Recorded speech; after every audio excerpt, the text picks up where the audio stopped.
Here's a firecracker. Drop it into a hollow steel pipe and cap it with a dog bowl. When the firecracker explodes, the bowl flies off. That's the basic principle of a bullet.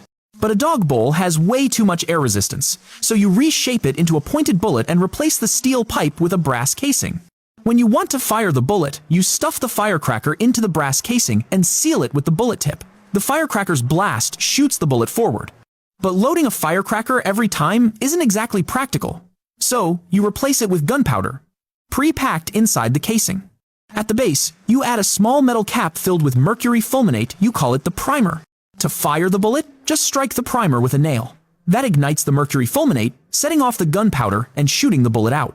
But the bullet tumbles wildly in flight, messing up its path and shortening its range. No problem, you take a steel pipe and carve spiral grooves into the inner wall. The raised parts are called lands. The grooves are called rifling.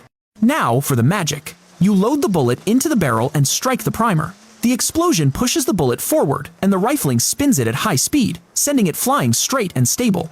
But reloading after every shot is a hassle, so you add a magazine under the bullet with a spring at the bottom. When the top bullet is fired, the spring pushes the next one up.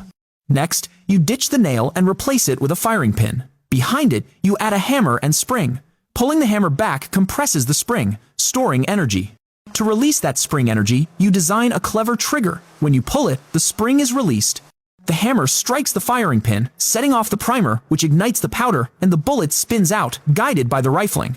Congratulations, you've just invented the handgun.